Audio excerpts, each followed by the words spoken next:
Good afternoon and welcome to WeFM's 3 p.m. news. I am your presenter, Rajiv Providence. First, on the local scene, more than 35 students at the Union Island Secondary School have completed Level 1 training in apiculture or beekeeping. The two-day exercise was conducted by agricultural officer and apiculturist Alan Williams and his team, with support from Susquehanna Program Manager Christy Short and Project Officer Kisha McFarlane. The initiative, funded by the UK Embassy and the Caribbean Biodiversity Fund, aims to equip young people with practical skills while promoting biodiversity in the Grenadines.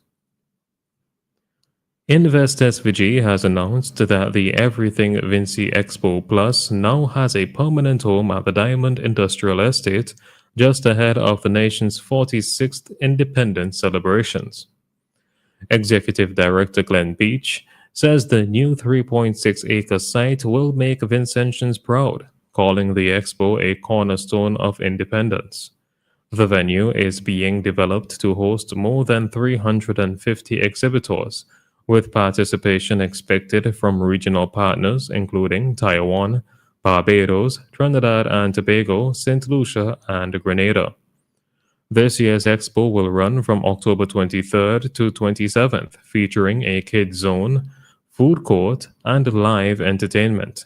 Booth registration is open until October 16th through Invest SVG.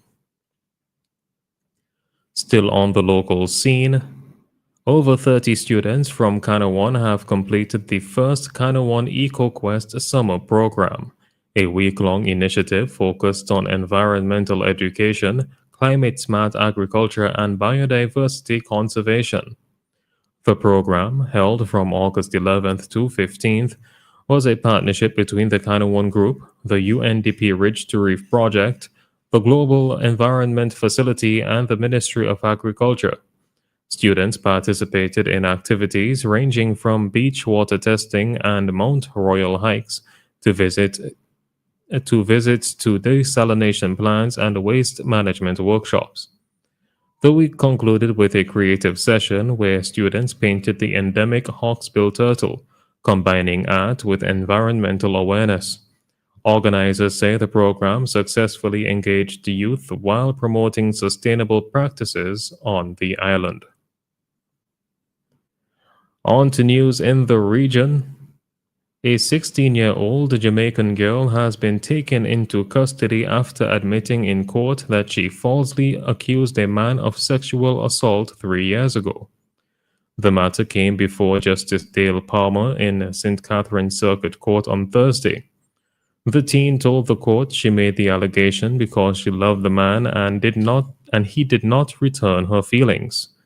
Following her admission, the accused was freed.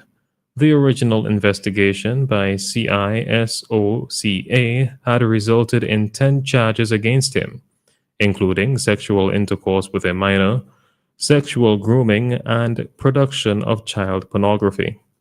The accused had maintained his innocence throughout. 2025, Grenada signed a landmark agreement with Premier Investment Partners and Mariculture Systems Limited to launch a US $80 million open sea aquaculture initiative. The project, expected to be completed over 24 months, will produce 7,000 to 10,000 tons of fish annually, boosting Grenada's fish exports and supporting its blue economy goals. The initiative includes feasibility studies, construction of advanced aquaculture rigs, community training, and regulatory and environmental compliance. Local fishermen and coastal communities will be integral to the project, ensuring inclusive and sustainable development.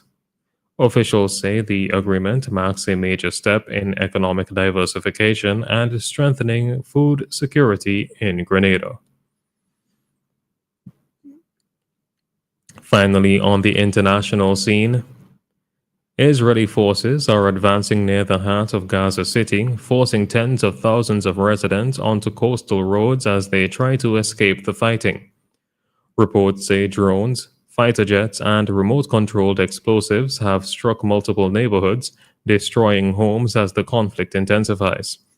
The United Nations Security Council voted on a ceasefire resolution approved by 14 of 15 members, but the United States vetoed the measure.